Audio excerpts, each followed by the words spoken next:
Y buenos días para todos los asistentes a esta sala virtual en la emisión número 110 de la memoria histórica aún no contada del conflicto armado en Colombia. Tema de hoy, lunes 2 de mayo de 2022, es la emboscada que perpetró el bloque oriental de las FARC bajo la dirección del Mono Jojoy contra una unidad de infantería de marina que transportaba o que escoltaba un material que transportaba la Armada Nacional apoyada por tropas de la 7ª Brigada Orgánica del Batallón Serviés. Estos hechos ocurrieron en 1991 y demuestran la sevicia, la intencionalidad de las FARC, siempre con el fin de impedir el desarrollo en las regiones para poder mantener el control de estas áreas. Esa unidad de la Infantería Marina iba escoltando a un transportador de la Armada Nacional por el río que llevaba o iba con dirección al río Guaviare para dirigirse hacia el departamento de Guainía con el fin de llevar elementos para mejorar la calidad de vida de esa población, tales como medios de comunicación, medios de sanidad, abastecimientos, equipos de construcción, unas volquetas, unos cargadores, con el fin de mejorar la infraestructura de esa ciudad y también material para mejorar las líneas eléctricas de la ciudad. Todo con el fin de ayudar a que las poblaciones del Guainía tan alejadas se mejoraran, pero a las FARC no les interesaba que llegara a eso. Hicieron una emboscada que costó la vida de varios infantes de marina y soldados. Y fue una operación en la que participaron las 3 fuerzas al final. Entonces, podríamos decir que es una unidad trifibia, 3 unidades, Fuerza Aérea, Armada y Ejército comprometidas en este golpe. Y fue participando de esa actividad en el nuevo diseño de las operaciones militares fluviales contra los grupos criminales en el oriente del país. Entrando en materia, mi coronel, ¿cuál es la importancia geoestratégica del municipio de Puerto Rico Meta? Bien, mi coronel, entonces aquí nos vamos. Vemos primero el departamento del Meta, que es, como dirían los especialistas, es llano, es selva, son ríos, hay una parte montañosa y una parte llena de caños, de aguas, de matas de monte, como la llaman allá, y muy apta para la ganadería, para otro tipo de cultivos con los cuales el llano surte al país, la papaya, el coco, el ñame, la yuca, el plátano. Son productos que se han cultivado históricamente en esa región y que abastecen a las grandes ciudades, y Bogotá es uno de los grandes receptores. Quien viva en Bogotá y consuma algunas de esas frutas, las guanábanas, las papayas, casi todas vienen de los llanos, las piñas. Es una zona muy productiva agrícolamente. Y lo mismo en la ganadería, también es bastante el aporte que esta región le da a la economía del país. Sin embargo, históricamente, por su ubicación geográfica y sus características topográficas y la cantidad de ríos y quebradas y caños que se forman, algunos por las lluvias, otros que son naturales, y por la ubicación que tiene al oriente de la cordillera oriental y las formaciones montañosas secundarias que hay independientes, y la parte selvática que tiene en los límites con el departamento del Guaviare particularmente. Este departamento se ha caracterizado, el Meta, por ser una zona de alta influencia de grupos irregulares. Durante la época de la independencia allí se gestaron algunos movimientos que colaboraron con la independencia de Colombia. Luego en las guerras civiles fue área de repliegue muchas veces de las guerrillas liberales o conservadoras, dependiendo quién estuviera en el poder. Y finalmente, ya en la época de la violencia tripartidista, el departamento del Meta albergó primero a los guerrilleros liberales y luego a los guerrilleros comunistas que hasta el día de hoy siguen causándole estragos al país. Entonces el municipio de Puerto Rico Meta está ubicado al sur, centro-sur del departamento. Lo vemos que tiene una característica, es que está muy cerca a la cordillera que queda aquí, cerca a Uribe, cerca a Vistahermosa, cerca a Meseta, cerca a San Juan de Arama, a Fuente de Oro, y por el oriente está con otro municipio muy conocido por la violencia que es Puerto Concordia. Y más al oriente está el célebre municipio de Mapiripán, que es un caserío muy pequeño, y lo demás es monte, selva.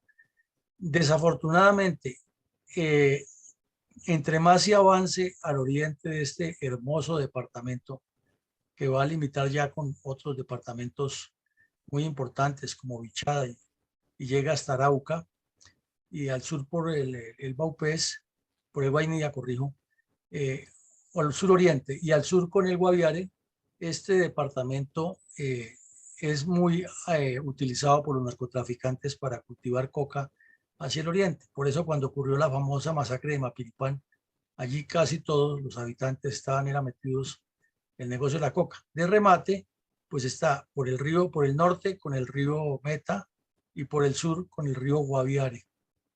Entonces el río Guaviare es como una autopista dentro de esa selva y dentro de ese llano por el cual se mueven muchas acciones irregulares. Lo veíamos la semana pasada con lo del Putumayo, que también se caracteriza porque los ríos son como las rutas, las carreteras por las cuales se desplaza la población, se desplaza lo bueno y lo malo que hay, y aquí en el Meta sí que se cumple eso, porque hay mucho caño, y esos caños son crecidos a veces y permiten el movimiento de lanchas y canoas y embarcaciones pequeñas.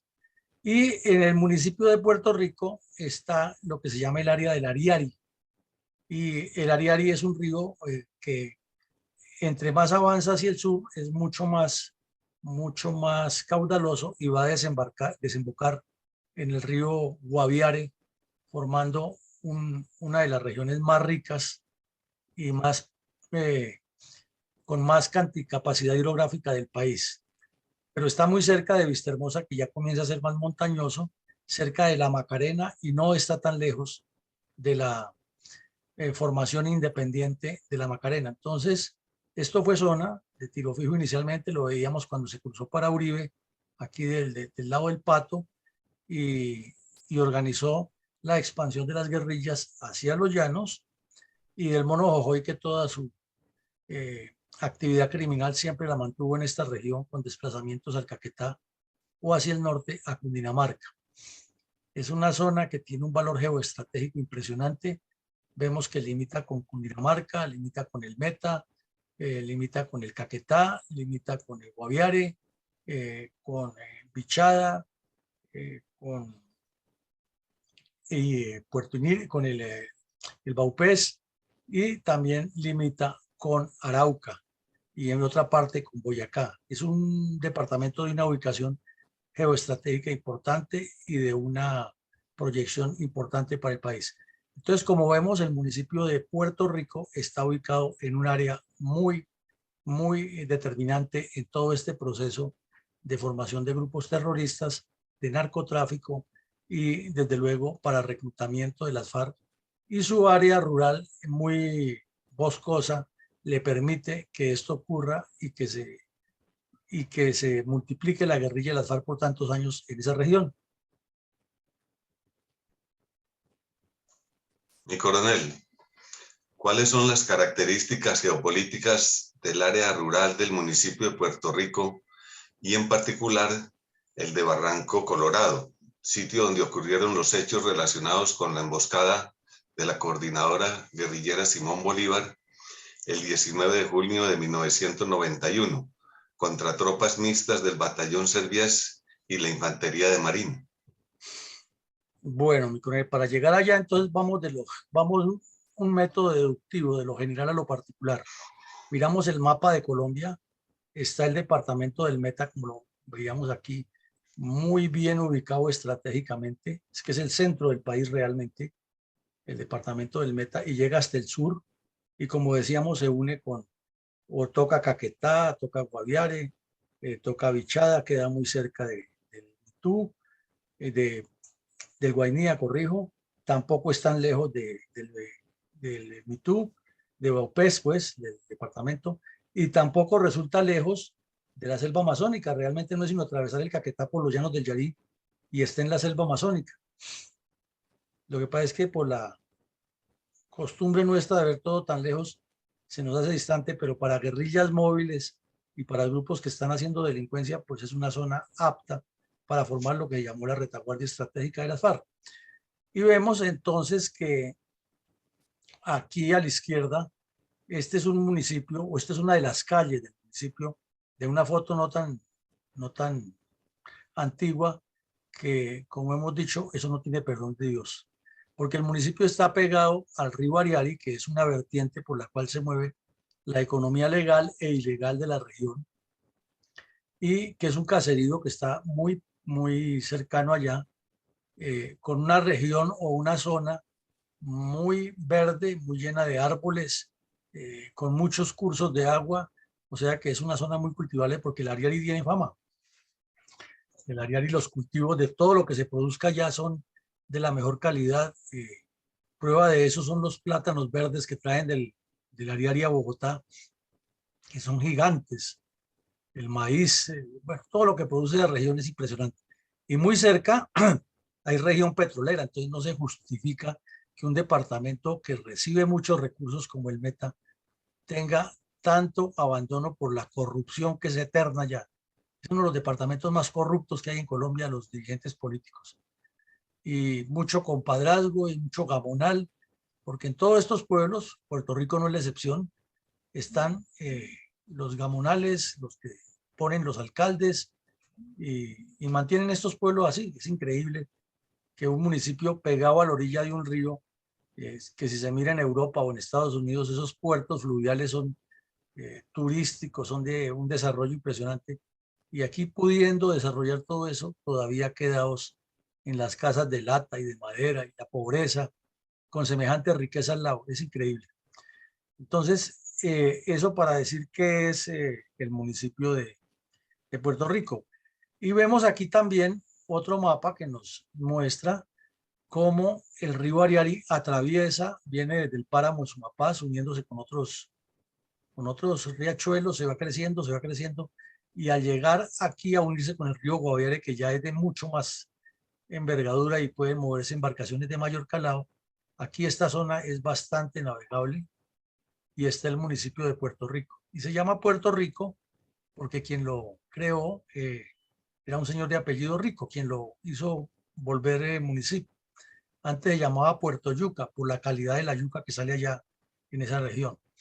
Aquí vemos otra foto de las embarcaciones que se mueven y la anchura del río y la experticia de quienes las operan, ¿no? Que saben cómo es que, en qué parte es que el río es hondo.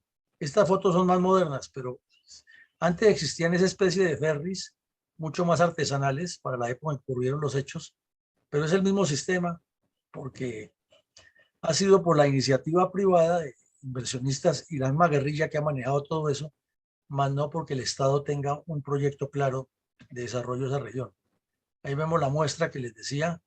Este es el campesino que trabaja a sol y saca todo ese producto y recibe a duras penas para comprar la gasolina para mantener el Johnson, como llaman a la canoa esa que ellos mismos hacen, mire que es artesanal, y para comprar la sal y la carne, no, la carne no, porque en la finca tienen vacas y gallinas, para comprar la sal y el arroz y otros productos que necesitan para allá. Inclusive ahí en Ariari hay una zona que es muy productiva de arroz, que no sabemos lo que tenemos. Entonces, vemos aquí, esta es la tragedia de esa pobre gente, es que en el municipio hay veredas muy distanciadas y las carreteras son así, destapadas, y eso es desde siempre, y sigue ahora como sería en esa época, en 1990. Y estas carreteras las ha construido pues, el departamento o el municipio, pero sin las especificaciones técnicas, sin un proyecto para pavimentar, sino así, a la selva, a lo que viven. Entonces, cuando viene la sequía, se vuelve un polvero impresionante, eso no se puede transitar, pero como allá llueve tanto, esto es lo más normal, ver los carros enterrados, ver las motos enterradas, y ya eso cargan sus guayas y se desbaran entre ellos mismos y, y cada uno desarrolla lo que puede, pero todo, como ven ustedes, iniciativa más privada que el Estado. Y aquí, esta escuela lleva muchos años. Esta escuela la construyó el Estado en el sitio de Barranco Colorado, que es cerca a Fuente de Oro. O sea, el municipio de Puerto Rico y Fuente de Oro son muy cercanos y comparten esa escuela, y ahí hay un internado. Y ese internado, pues ya ustedes imaginan, es manejado por curas, por comunidades cristianas, católicas. Pero de resto, la escuelita muy pobre, y allá ha sido usual que la guerrilla llegue a reclutar a los muchachos y a trabajarlos, y estos niños pues no reciben sino la poca educación que les dan profesores que envía el Estado, a veces insuficientes, y el resto lo que aprovecha la guerrilla. Entonces, eh, en Barranco Colorado, que queda sobre el río, ya más al sur de Puerto Rico, la guerrilla desde siempre ha estado metida ahí, y ese es un sector que lo controlan, que lo han mantenido bajo la vigilancia de ellos y bajo la opresión contra el campesinado. Pero sin embargo, ustedes ven la bandera de Colombia y todo lo que caracteriza a nuestra población, que a pesar de la pobreza y el abandono del Estado, cree en las instituciones y guarda el respeto por la organización de la misma estructura del Estado. Increíble, pero todo eso nos pasa, y la guerrilla lo que aprovecha es para alebrestar a las personas que se metan, porque imagínense un niño de esto, ya vimos las carreteras para llegar a estudiar todos los días en medio de la lluvia, que es muy constante en el llano, y con esas carreteras tan vueltas nada, es que es increíble que el Estado no haya evolucionado más. Entonces eso sería como la característica, mi coronel González. Gracias, mi coronel. Para la época de los hechos, la administración de César Gaviria era laxa e imprecisa para enfrentar el problema subversivo en el campo político, además de ser incapaz de someter a los terroristas del cartel narcotraficante de Medellín. En ese orden de ideas, ¿cuál es la importancia estratégica de la emboscada de la coordinadora guerrillera Simón Bolívar el 19 de junio de 1991 contra tropas mixtas del batallón Serviés y la infantería de marina en Barranco Colorado, área rural del municipio de Puerto Rico Meta?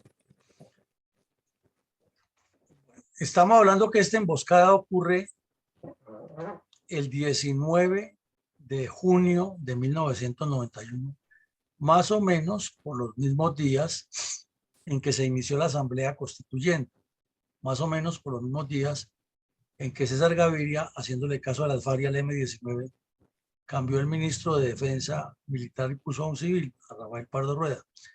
Y más o menos por los mismos días en que las FARC, el ELN y el EPL se tomaron, entre comillas, sin querer queriendo, la embajada de Venezuela y promovieron la iniciación de diálogos ahora en Caracas y Tlaxcala, porque esa constituyente, como estaba montada, no le servía y había que hacer una nueva constitución para cambiar el país. Y por esos mismos días el Partido Comunista andaba en tratos con el de Venezuela y con las FARC para tomarse el poder, y que Hugo Chávez iba a dar el golpe de Estado y legitimaba a las FARC y montaban el ejército bolivariano y todo su proyecto a largo plazo, que siempre lo han tenido. Entonces, la coordinadora guerrillera, que era encabezada por las FARC, tenía en la mente, en la mira, causar golpes importantes en todo el país. Y las FARC, desde luego, querían mostrar que ellos eran los que manejaban la preeminencia. Entonces ya vimos cómo dieron golpes en el Chocó, vimos en Antioquia, en Santander, en Cundinamarca, y aquí estamos viendo ahora otro golpe importante, que es aprovechar un un punto débil que tenía el Estado como tal, que era abastecer a las personas de Puerto Inírida con unos elementos muy necesarios para su desarrollo económico, social, político e integral. Y entonces la forma de golpear al Estado y demostrarles que nosotros mandamos en esta región era asaltando la embarcación, destruyendo lo que llevaban y continuando con un hilo de acciones que ya vamos a ver a continuación de todo lo que venían desarrollando en la región, lo que nos demuestra que el accionar de la guerrilla es muy largo, que los colombianos tenemos una memoria muy corta frente a esto y que desafortunadamente al país, como se le olvida eso, lo manipulan otros y hoy tenemos al señor Petro de candidato a la presidencia cuando él es parte de todo este problema, gestor de todos estos problemas y motivador de todo ese terrorismo, y ahora es el Salvador al que los jóvenes que ni siquiera habían nacido en esos años lo apoyan a rabiar porque no saben ni conocen todo este drama que vivió el país y que ha vivido el país porque no dejamos de vivirlo por culpa de los mismos personajes. Y coronel, por favor nos da una apreciación general de las cuadrillas de las FARC en el país en marzo de 1992, cuando ocurrió la emboscada en Barranco Colorado, área rural del municipio de Puerto Rico. Bueno, entonces el terrorismo era sostenido en todo el país. Estas guerrillas venían haciendo acciones criminales en todo el país, no era solamente en el Meta. En diferentes partes, ya lo hemos visto, aquí algunos casos, cometieron una cantidad de delitos. Y para esa época ya estaba en toda su primavera el farejo del narcotráfico, las finanzas ilegales, inversiones, lavado de dinero, gasolineras, hoteles, compañías de lo que se llama en Estados Unidos real estate, que aquí lo llaman pues propiedad raíz, compra de acciones en empresas legales, pero de manera fraudulenta, montando falsos compradores, guardaban ya dinero en los paraísos fiscales, oro, lingotes. Bueno, ya las FARC estaban avanzando, era como un grupo, una mafia, pero una mafia armada que estaba poniendo en detrimento la seguridad nacional. Y para la época ya habían comenzado una actividad que llamaron el desdoblamiento de frentes guerrilleros o de cuadrillas. Y entonces, por ejemplo, del Frente 26 ya han nacido el 43 y el 44, del quinto Frente en Urabá ya ha nacido el 18, del cuarto Frente en el Magdalena Medio ya ha nacido hace rato el 12 y el 24, del sexto Frente en el Cauca había nacido el octavo, del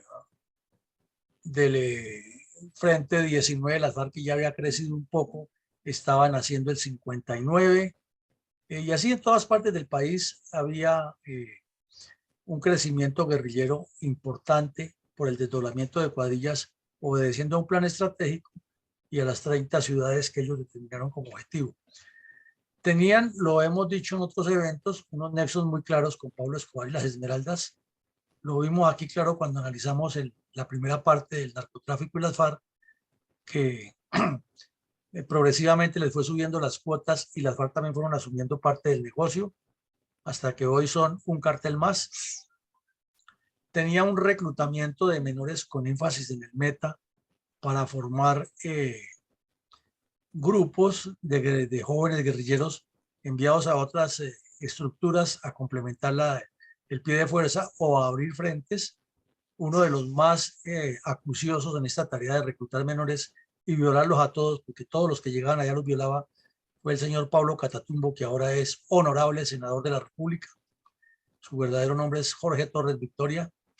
Ese fue uno de los que más reclutó jóvenes y niños allá en el Meta.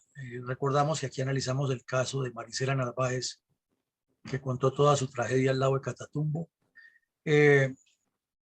La Universidad Nacional, que le habían dado un control sobre esa región para una investigación científica, se convirtió en el espacio ideal para que las FARC y el Partido Comunista reclutaran jóvenes que terminaban de ideólogos y de guerrilleros en esas cuadrillas. Se estaba haciendo ya un trabajo político internacional tanto en Venezuela como en México.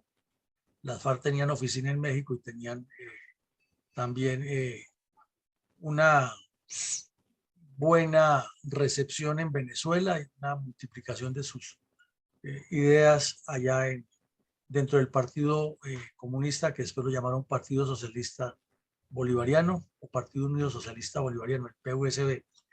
Y era el preámbulo de los diálogos de Caracas y Tlaxcala, como lo decíamos en el preámbulo de esta charla, que ya se tomaron, entre comillas, la embajada de Caracas, de Venezuela en Bogotá, que fue un montaje hecho para hacerle daño a Colombia, y luego se trasladaron a Cravo Norte y después a Caracas.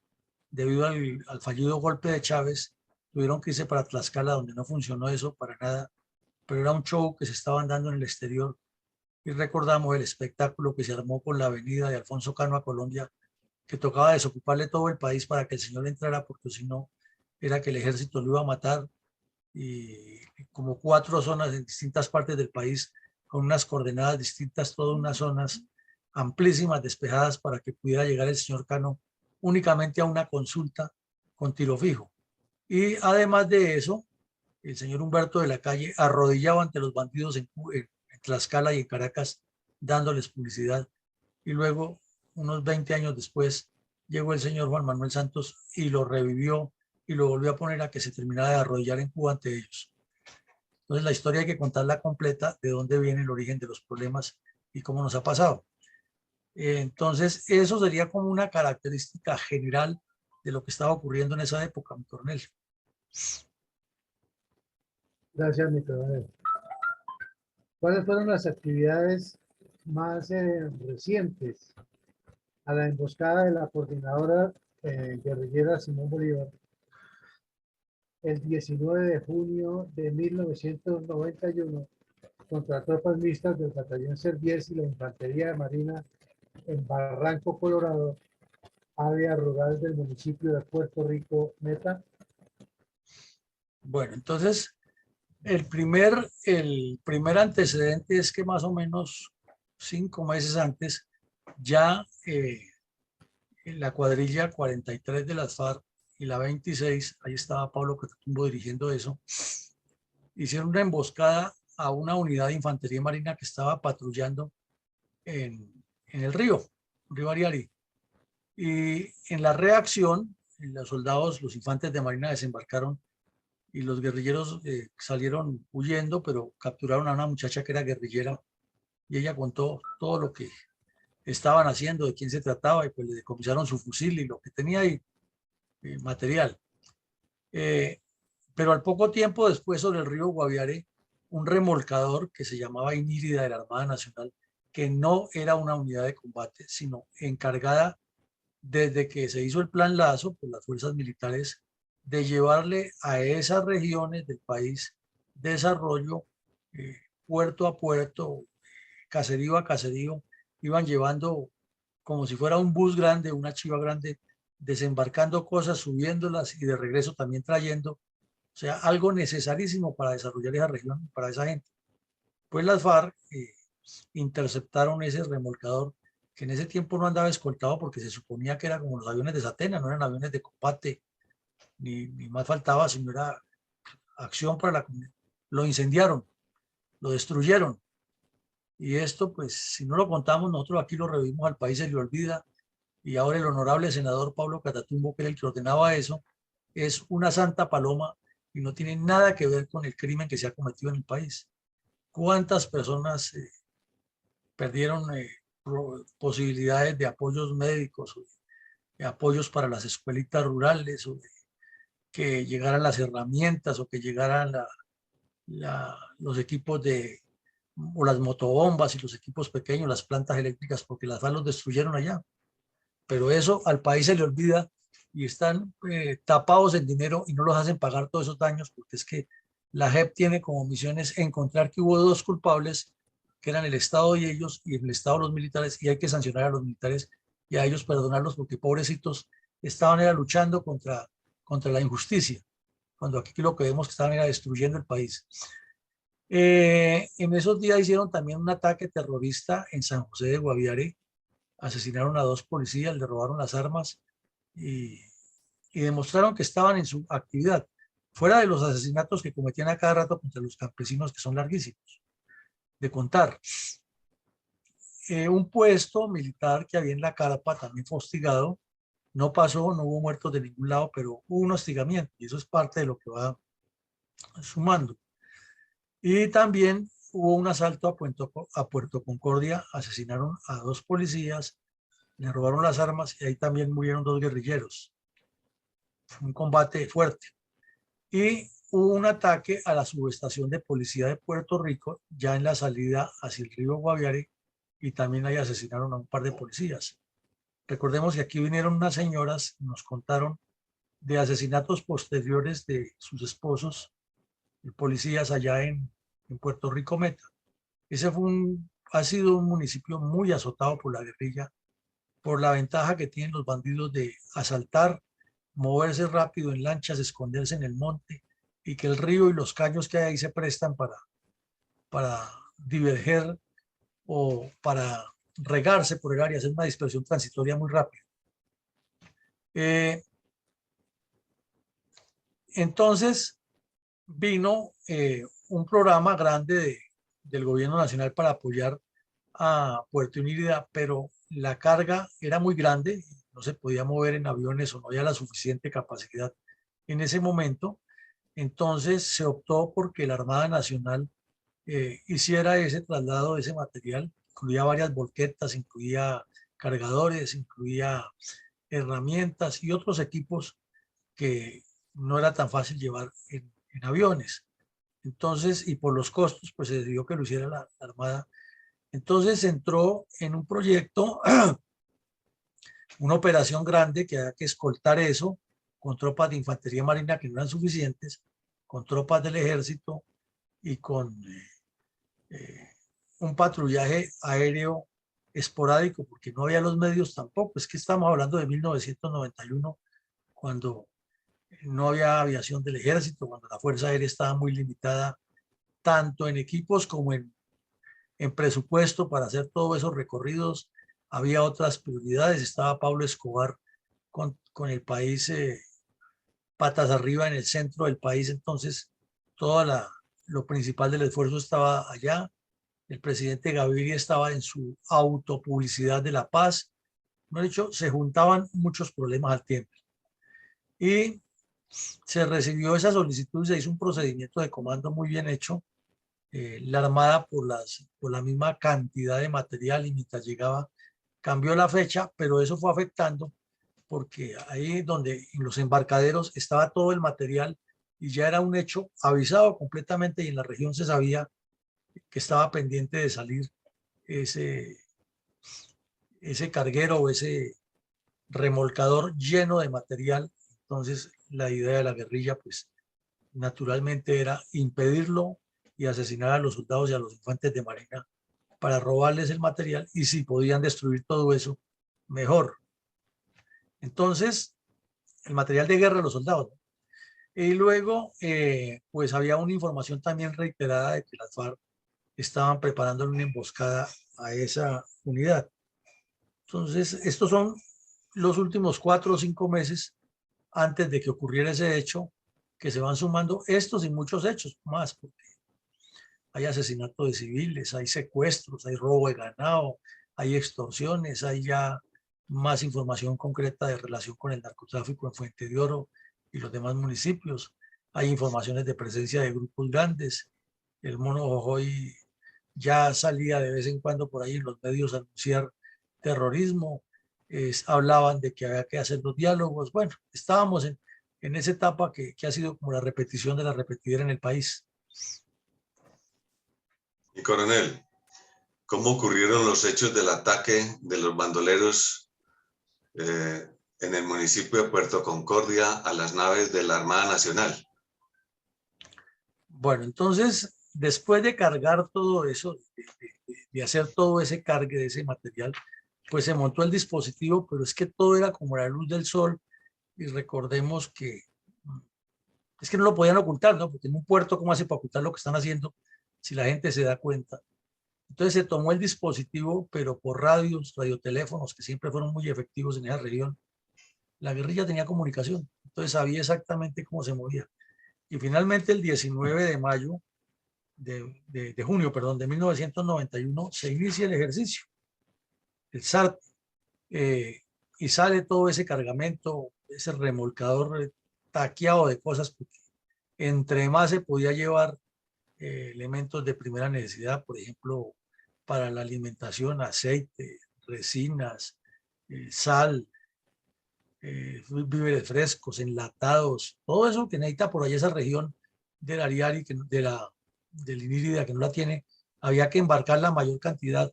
Y los comerciantes también aprovechaban porque era la oportunidad de hacer negocio, pagaban menos flete que el transporte aéreo y tenían que aprovechar, y es lógico porque el remolcador iba parando de pueblo en pueblo y eso, ahí hay compras, ahí hay de todo, ropa, bueno, todo lo que se mueve. Entonces, como a las 2 horas de haber iniciado el SARPE, comenzó la emboscada desde ambas orillas del río. Es una emboscada de aniquilamiento tenaz, la que le han montado las FARC. Lo único que faltó fue que hubieran colocado minas dentro del río, pero de resto, fuego nutrido de lado y lado. Entonces, los botes de la infantería marina, que después lo llamaron las pirañas, que llevaban ametralladoras y fusiles, hicieron una maniobra rápida, pero en un río pueden ocurrir muchas cosas, ¿no? Pueden ser blanco del fuego de ambos lados, o en la maniobra rápida el operador puede hasta voltearse la embarcación, que es pequeña. Entonces comenzó ese combate con 7 botes que llevaba la infantería marina de escolta y llevaba soldados ahí, y el remolcador, el piloto del remolcador optó por atracarlo cerca a una de las orillas, pero pues ahí quedó expuesto al fuego porque el remolcador no es de velocidad, no se le puede imprimir velocidad para salirse de la emboscada. Entonces, para que no fuera hundido, por lo menos llevarlo a la orilla para que se salvara el material o lo que se pudiera hacer, ¿no? Entonces, el, eh, el área tenía unos islotes, tenía mucha maraña, mucho fango, y ahí se trabó el combate por horas. eh, y eso es largo el detalle, que un remolcador se movió, que maniobró, hasta que por fin apareció el avión fantasma de la Fuerza Aérea, eh, y, y apoyó con fuego, y otras tropas que pudieron helicoportar hicieron la maniobra, pero los bandidos estaban muy bien posicionados, el terreno no permitía, y fue un combate muy largo, un combate como de 8 horas, hasta que al fin despejaron el área, pero ahí quedó un triste resultado de soldados y de infantes muertos. Se salvó el material afortunadamente y luego se continuó el recorrido, pero hubo que reemplazar a esos soldados. Ya no tenían la misma escolta que se llevaba, porque algunas de las embarcaciones de la infantería marina quedaron averiadas. Hubo material que se perdió, material de guerra que cayó al río y nunca se recuperó. Entonces es una historia triste, trágica, que ocurrió en las selvas del Meta y que los medios de comunicación a duras penas la reseñaron como emboscada de las FARC a una patrulla de la infantería marina y muertos tantos, y un caso más de los tantos que han ocurrido, y nadie entró en el detalle de lo que allí ocurrió, pero realmente fue un infierno igual al de Vietnam, lo que vivieron esos soldados y esos infantes de marina allá en el río, porque los bandidos habían estudiado muy bien el terreno, y entonces el entrenamiento de los infantes de marina es desembarcar inmediatamente sobre las playas y entrar en combate. Pero en todas las playas donde donde se preveía el desembarco de los infantes de marina, estaban agravadas con minas ahí, o trampas explosivas, y regladas con fuego de ametralladora. Entonces, cuando se acercaba una embarcación de esas a tratar de desembarcar, inmediatamente se activaba todo eso, pero la persistencia de los soldados y de los infantes en medio del río y expuesto al fuego, y la habilidad de los muchachos, los pilotines que llaman, que manejaron esas lanchas, evitaron que la tragedia hubiera sido mayor, porque la idea de las FARC era asesinarlos a todos, robarles el material, igual a como hicieron en Puerto Rico, Caquetá, que también es otro Puerto Rico, con la emboscada del Mono Jojoy contra el batallón Cazadores. Entonces, progresivamente pues fueron ocurriendo los muertos, pero ya eso es un detalle que no nos da aquí el tiempo para reconstruirlo, aunque lo tenemos todo, cómo cayó la primera embarcación, la segunda, cómo fueron perdiendo la vida los suboficiales, los soldados, los infantes. Pero es en síntesis, es un caso que muestra cómo una emboscada montada sobre un río, el río Ariari, le causó tantos daños a las tropas que la reacción de las demás tropas fue efectiva y evitó que la tragedia fuera mayor, porque estaban realmente metidos en una trampa de fuego desde las dos orillas del río, de unos islotes, unas formaciones que se hacen dentro del agua y que son utilizadas por los campesinos para sembrar sus productos, y la guerrilla la utilizó en ese momento para montar las trampas explosivas. Entonces, cuando los soldados intentaban desembarcar ahí, inmediatamente explotaban esas trampas. El apoyo aéreo fue muy importante con el avión Fantasma, que ayudó a ametrallar el área y a limpiarla, pero no fue suficiente porque en tierra la tragedia era distinta. Y luego vino la evacuación de los muertos, la sacada de los heridos, la readecuación de lo que se había dañado y continuar el ejercicio hasta llegar a la zona donde se quería. Entonces, como parte positiva, se logró llevar el material, pero el costo fue muy alto para el ejército, para la fuerza, para la armada y para el país, porque fueron muchas las personas que allí murieron en ese transporte por tratar de llevarle a estas regiones progreso y desarrollo.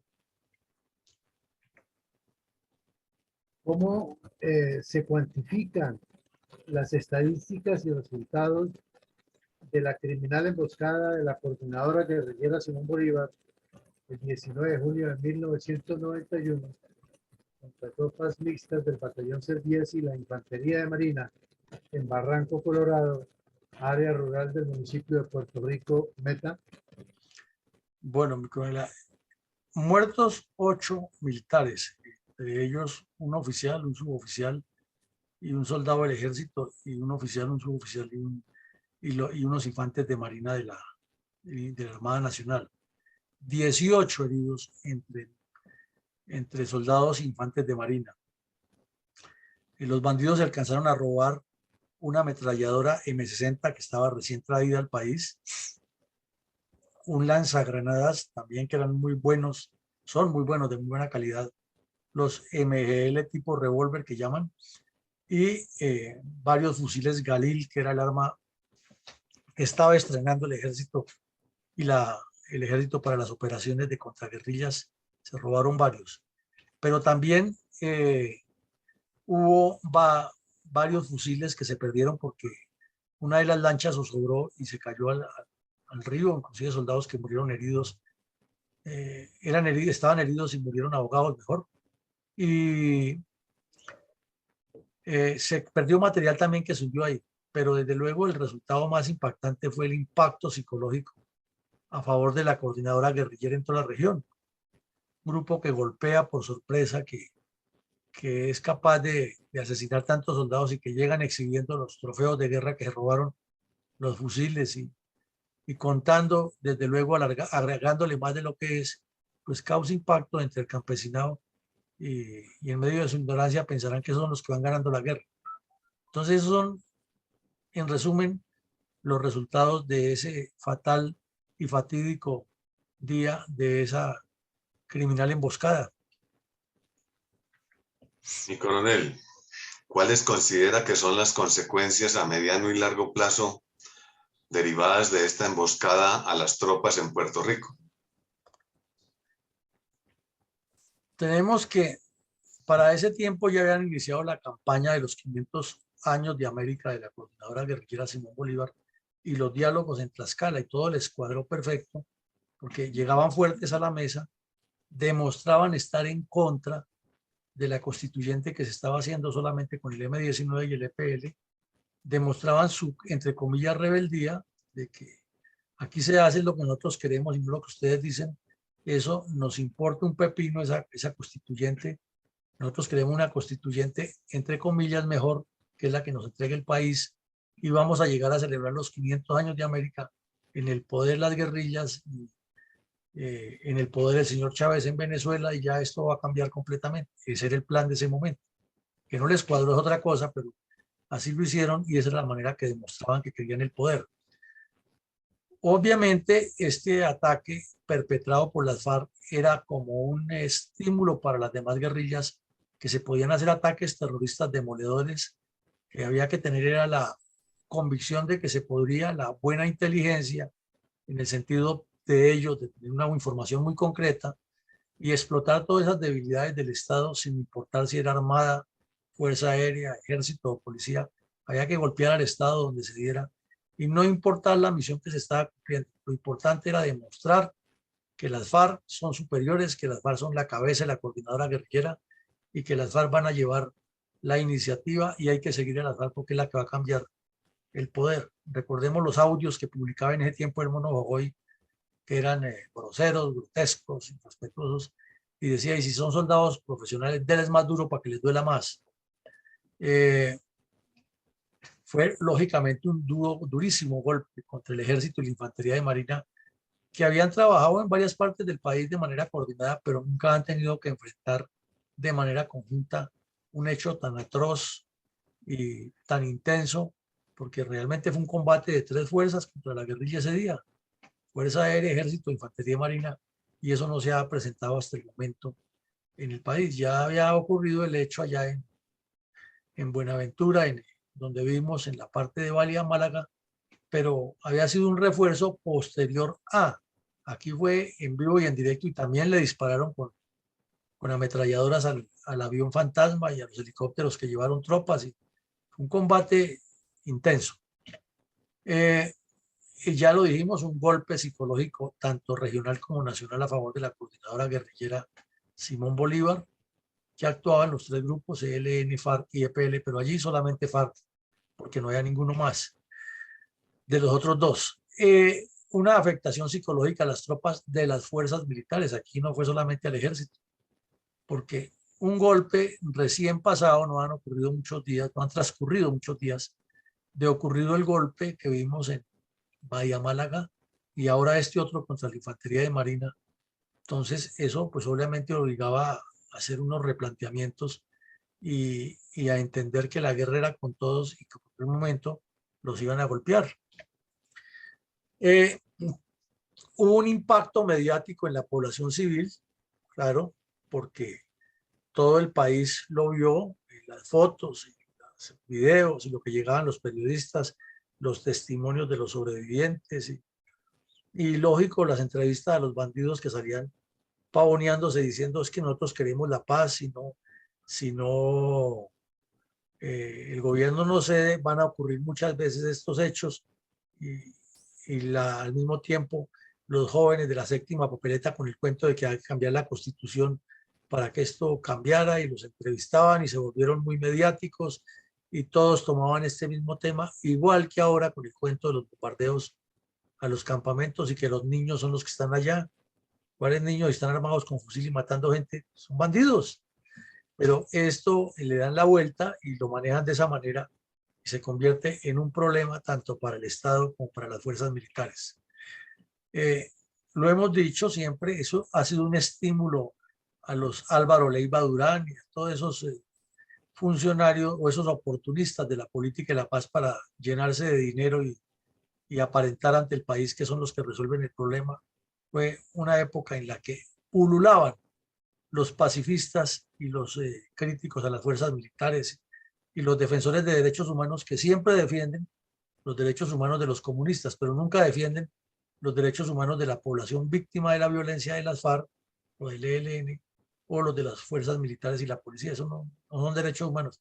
Los únicos derechos humanos son de los bandidos que mueren. Eso sí es gravísimo. Entonces todo eso sumaba para que las FARC siguieran reclutando. Allá el señor Catatumbo era el que más tenía la habilidad para eso, reclutar jóvenes tanto del Meta como de otras partes del país, los concentraban en los campamentos, allá los entrenaban y luego los adecuaban a unidades de combate que iban saliendo para multiplicar la presencia en Cundinamarca. Recordemos que esto también ocurre 7 meses después de que César Gaviria autoriza la operación en Casa Verde, pero al mismo tiempo sus asesores le avisan a las FARC de que para allá va el gobierno y Tiro Fijo se quita, pero deja muy activas a las cuadrillas de las FARC en el Meta. Recordemos también que 6 meses antes de esto ocurrió el ataque terrorista de las FARC contra la repetidora que había en el Cerro Girasoles, y también la dividieron Catatumbo y Jojoy, y todos esos bandidos que ahora son honorables senadores. Entonces, esas serían unas de las consecuencias, porque hay muchas más, pero como las más puntuales de lo que ocurrió ese día, mi coronel González. Gracias, mi coronel. Habida cuenta que han transcurrido 30 años de esta audaz incursión terrorista, ¿qué conclusiones de orden político, militar, social, geopolítico y moral derivan de estos hechos? Bueno, entonces tenemos aquí el mapa de la Gabarra que vimos la semana pasada, que fue por la misma época, y entonces tiene algunas similitudes, otras no, pero finalmente aquí, mientras en la Gabarra fue una enseñanza para tropas mecanizadas, que también vimos otra que ocurrió en Pajarito, Boyacá, que también fue contra tropas mecanizadas, aquí ya fue contra tropas fluviales, contra la infantería marina y el ejército combinado. Entonces dejamos ese mapa intencionalmente para recordarle a nuestros oyentes cómo el ASFAR o la coordinadora guerrillera fue desarrollando un plan estratégico de acción armada contra todos los componentes de la fortaleza del Estado. Y por esa misma época hicieron una incursión a la base aérea de Río Negro y trataron de destruir los helicópteros. Y afortunadamente esa noche han llegado las fuerzas especiales de Bogotá que iban a hacer una operación contra Pablo Escobar y estaban alojadas ahí, y la reacción fue inmediata, y aunque causaron unos daños no fueron tan graves como lo que ellos planeaban. Entonces, ¿qué conclusión nos deja allí? Que la coordinadora guerrillera estaba estudiando en detalle todos los puntos críticos o los elementos vitales de la defensa del Estado para golpearlos y causar la sensación de victoria en todos los campos, contra lo fluvial, lo terrestre, lo aéreo, y evitar que el ejército, la fuerza aérea, la armada los combatiera. Y de igual manera lo vimos que era permanente el asedio, los ataques, los hostigamientos, los asesinatos de policías. Entonces, si ustedes suman, es una estrategia.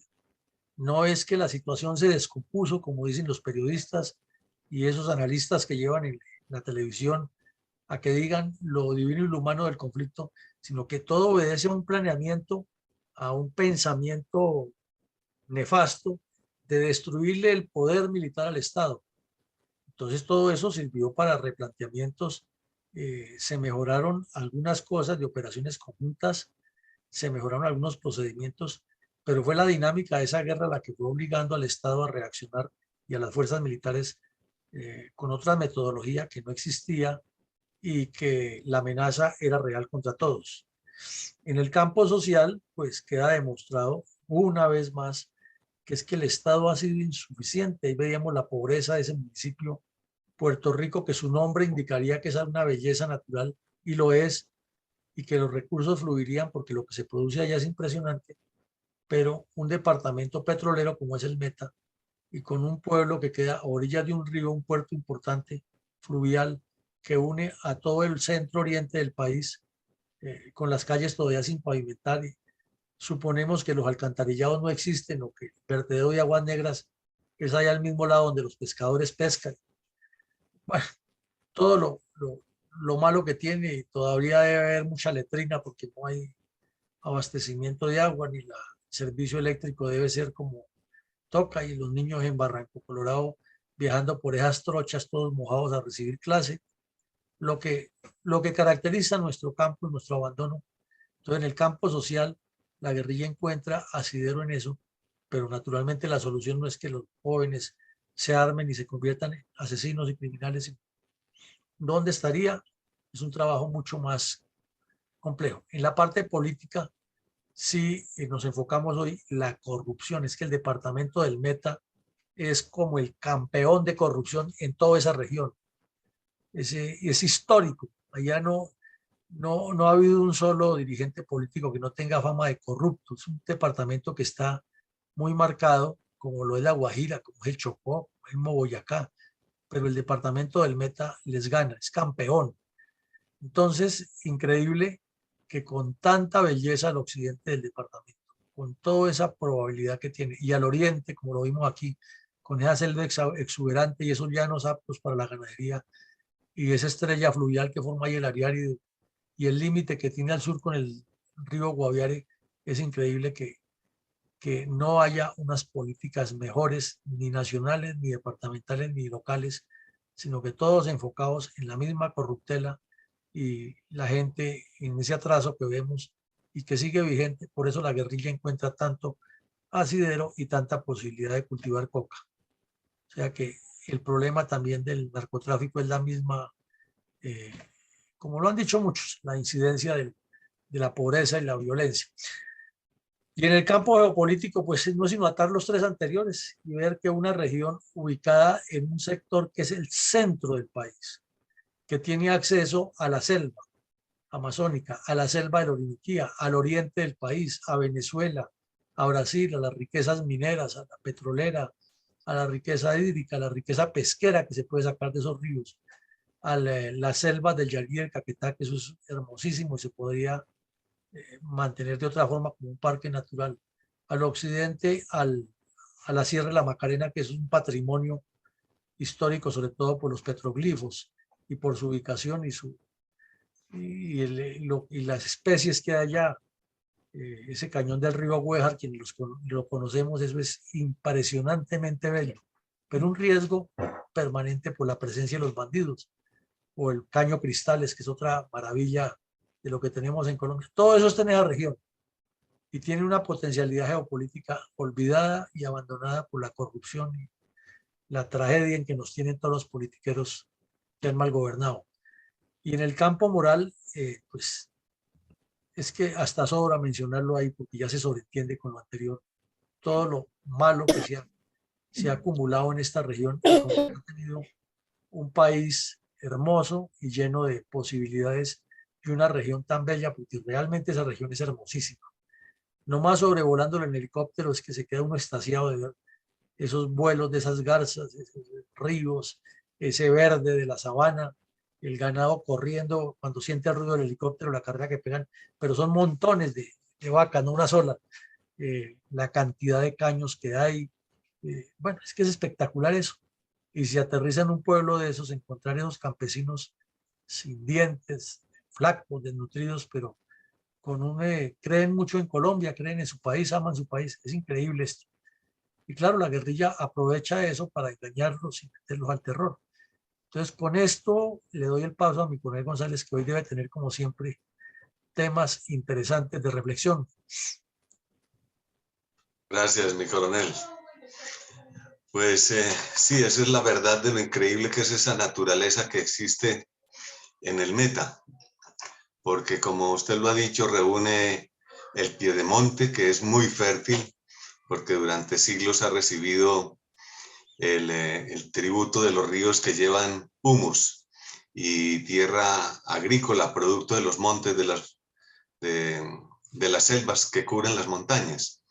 Pero además, en la medida en que se va alejando hacia el oriente, están las sabanas, zonas muy propicias para el ganado, para la cría de ganado y muchos otros cultivos que ya lentamente han ido progresando, como el de la palma y además también la riqueza petrolera.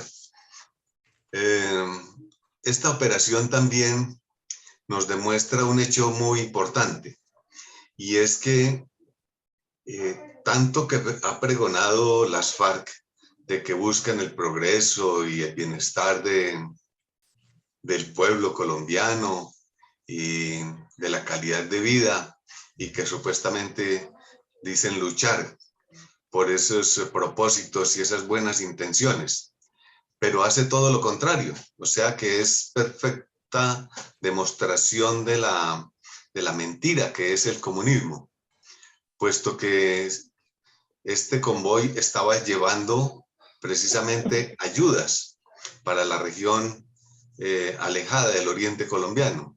a los pueblos aislados. Entonces, ¿cómo es posible o es que su ignorancia pues llega hasta tal punto que todo lo que pregonan lo contradice con estas operaciones, o sea, evitando o impidiendo que llegue el progreso, que es precisamente lo que están solicitando y lo que dicen tener como objetivo primordial? Pero no es tal, es simplemente puro engaño. Y de todas formas, pues, ya sea por necesidad o ingenuidad, el pueblo colombiano cree en gran parte en estas cuadrillas y en estos grupos terroristas. Entonces, es totalmente opuesto a lo que dicen que motiva y justifica su acción criminal y sus acciones perversas. Pero bueno, de todas maneras, las Fuerzas Armadas han sido constantes, patrióticas, han persistido en ese objetivo, en ese propósito de evitar la violencia, el terrorismo y la criminalidad. Precisamente, no solo ayudando con materiales y equipos y bienes físicos, sino también con el orden, el acatamiento a la ley, la convivencia, procurando que no haya enfrentamiento entre colombianos ni entre partidos, buscando adoctrinamiento y buenos propósitos en la población. Y en eso sí está demostrado por muchos años que nuestras Fuerzas Armadas no han dejado de tener ese propósito y esa intención. Así incluso a sus sacrificados no se les premia tanto como se le premia a los bandoleros y a los terroristas, que les dan altos cargos públicos, honorabilidades que no merecen, prestigios y distinciones sociales que indudablemente nunca han adquirido con méritos ni virtudes, y nuestros pobres soldados siguen siendo simplemente ignorados y abandonados. Pero esa es nuestra realidad. Por eso estos hechos, narrar estos hechos, recordarlos y dejar evidencia permanente y duradera, documental, es tan importante. Y en ese objetivo seguiremos persistiendo. Esa es mi apreciación, mi coronel. Bueno, mi coronel, muchísimas gracias. Creo que Rosita había levantado la mano, mi coronel Alarcón. Sí, mi coronel, muchas gracias.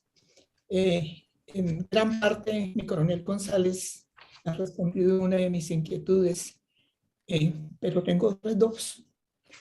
Esa inquietud que me contestó ya mi coronel González se refiere a que ha sido solamente la institución militar la que ha puesto el pecho para resolver los problemas que le corresponden a todo el Estado. Y la institución militar es una sola institución y ni siquiera le han dado una ley de defensa y de seguridad nacional. Las otras inquietudes, mi coronel Villamarín, es usted describe con tanta precisión los antecedentes, los dispositivos, las conclusiones, y eso a mí me suena de mi época, porque es decir, hace 30 años todos estábamos más o menos vivos, éramos muy jóvenes probablemente, pero es nuestra época. ¿Cómo es posible, mi coronel, que la gente en esa región se diera cuenta de todo lo que estaba haciendo un dispositivo militar para llevar progreso a la zona y no se dieron cuenta de lo que estaban preparando los bandidos para avisarle a la fuerza pública? Eso me desconcierta. Y segundo, esto hay que mandárselo en la forma más concluyente tanto a la tal Comisión de la Verdad como a la JEP, porque no hay derecho a que se sigan los políticos especialmente desacreditando a la fuerza pública cuando es la única que ha sostenido realmente al país. Me siento realmente abrumada con esta sesión de memoria histórica y realmente es asombroso todo el trabajo que está haciendo Fundelt con este equipo de memoria histórica. Y hay que darle tanta importancia como que tenemos que realmente activar el equipo de comunicaciones para que se encargue de llevar esto a todos los medios, a todas las formas posibles de publicación, porque no hay derecho que se desconozcan todas estas cosas que hacen estos grupos delictivos, cuando me consta, porque más o menos simultáneamente, bueno, ya hacia el siglo XXI estábamos otro grupo de profesionales mirando la forma de una solución agroindustrial. Entonces, dice uno, ¿cómo es posible que el Estado en general, el gobierno, los altos mandos militares no le hayan dado la importancia de toda esta información que yo tengo entendido también está ya desde hace rato en el libro suyo, mi coronel Villamarín, del conflicto armado colombiano, creo? Pero ya que se está dando esta serie tan importante de memoria histórica, hay que darle la máxima importancia de difusión. Muchas gracias, mi coronel. Bueno, Rosita, muchas gracias. Entonces les respondo. La primera es que el emboscado ocurrió ya en una zona muy rural y en una curva de esas que forma el río, que va en una dirección y luego da una curva y se devuelve. Ahí estaban los bandidos emboscados. El problema es que los campesinos le tienen mucho miedo a la guerrilla porque saben que si la guerrilla se entera de quién fue el que los delató, inmediatamente vienen y les cobran cuenta y los asesinan. Y también porque hay campesinos que tienen hijos en la guerrilla, tienen hermanos, tienen familiares, entonces les da temor de que si los delatan, ahí caen en combate. Y esto sí se le está enviando a memoria histórica, todos los episodios se les envían, pero allá lo manejan de otra manera porque saben que no les conviene el negocio que tienen montado y que les contradice todo lo que están manejando, y sobre todo la Comisión de la Verdad del Padre de Ruz no le interesa esto, es lo mínimo.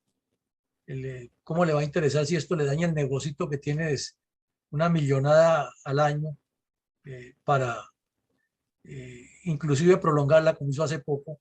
No les interesa, no les interesa y no le van a poner cuidado. Y las fuerzas militares tampoco lo han utilizado como material de instrucción, y la tarea es seguir insistiendo a las escuelas porque ahí es donde está el secreto. Y esto no lo haya hecho la fuerza militar un análisis más completo, sino siempre se hace el análisis de la parte operacional militar, de dónde estuvieron los aciertos y los desaciertos, pero no se le ha buscado la forma de la responsabilidad de la dirigencia política. Es que es increíble que el señor César Gaviria, que era el presidente cuando todo esto ocurría, hoy en día aparece como el salvador de la campaña del señor Gutiérrez, y es como el prohombre. Él no tiene nada que ver con todo lo que ha pasado en el país. Se le voló Pablo Escobar de la catedral, desgobernó, permitió esa constituyente que nos tiene con una constitución que no tiene pies ni cabeza. Bueno, todo lo que pasó en el gobierno de él, y ahí lo tenemos ahora. La gente en el país se le olvida y es lo que diga César Gaviria, y decide por todo un partido, que es un partido de una connotación histórica, que es el Partido Liberal, decide qué hacer con el partido y nadie le contradice. Entonces el problema es complejo, es de mucha pedagogía y de mucha insistencia para que la verdad se conozca. Ahora Pero sí, hay un argumento muy fácil, mi coronel.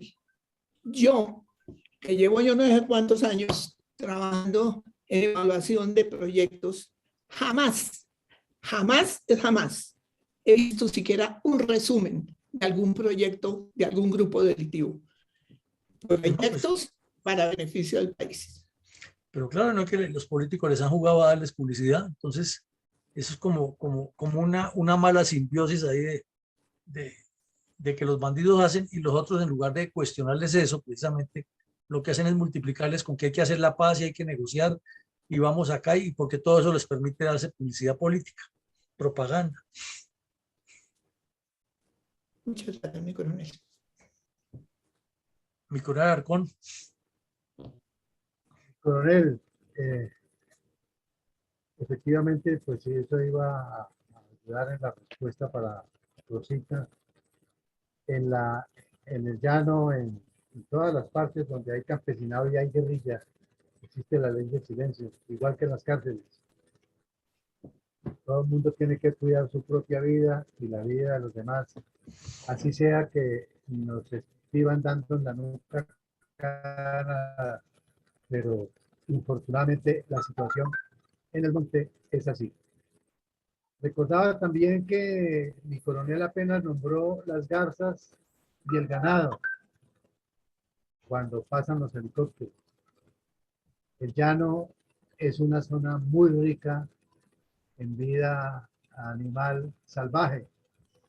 Están las corocoras, que son las garzas esas rosadas, las babillas, el chigüiro o el capibara, las boas. Están los caribes o las pirañas. Están los venados, las guacamayas azules, los loros, las tortugas famosamente llamadas morrocoy. Ese es un panorama hermoso, hermoso, pero no puede irse a ver si no está dando uno papaya para que la guerrilla o la subversión o los grupos de narcotraficantes se lo lleven a uno por delante. Finalmente, es necesario recabar en la nota de la necesidad de conocer estas operaciones desarrolladas para que no se vuelvan a presentar. Y toca empezar porque en las escuelas de formación de nuestros hombres y mujeres de la fuerza pública se dicten este tipo de conferencias, este tipo de figuras que quedan en los videos para que sean pasadas en esas escuelas de formación y aprendan y no den papaya de nuevo a estos grupos subversivos, que no se han acabado por más acuerdo de paz que se firmó. Muchas gracias, mi coronel. Bueno, mi coronel, entonces, muchísimas gracias a todos. Vamos a cerrar con nuestro mensaje institucional. Invitarlos esta noche. Tenemos una nueva videoconferencia muy importante analizando cómo Rusia puede bloquear el Internet del resto del mundo y blindarse con su propio Internet en contubernio con China y Corea del Norte. Este es un tema de altísima seguridad estratégica, de geopolítica, que no ha sido mencionado mayormente en los medios, pero que es tal el punto que hace poco se reunieron 60 países que se consideran afectados y ya tomaron unas decisiones de orden político, internacional y diplomático para tratar de proteger eso. Entonces, los invitamos a esto, a esa del programa esta tarde. Mañana por la mañana continuaremos con nuestros programas diarios de la memoria histórica aún no contada del conflicto armado en Colombia, y por la tarde también continuaremos con más temas de formación como estadistas. Pues mientras se toman un buen café, don Manolo, el mejor café orgánico de Colombia, los invitamos a escuchar nuestro mensaje institucional. La verdadera memoria histórica del conflicto armado en Colombia. Con el propósito de preservar la memoria histórica, resaltar el heroísmo de nuestros soldados, marinos, pilotos y policías, y poner en primer plano a las víctimas del narcoterrorismo practicado por las guerrillas izquierdistas, la Fundación Excelencia, Liderazgo y Transformación invita a escuchar todos los días de lunes a sábado de 7:30 a 9 de la mañana por nuestros canales de Zoom y Facebook distintos episodios de la verdadera memoria histórica de la agresión sistemática de los grupos armados ilegales contra los colombianos y la tragedia de las víctimas. No olvide su cita con la historia. Testimonios de viva voz de quienes estuvieron en los campos de batalla contra los narcoterroristas, así como de los militares y civiles víctimas de las atrocidades cometidas por el M-19, el EPL, las FARC, el ELN, el PRT, la Corriente de Renovación Socialista y el Quintín Lame.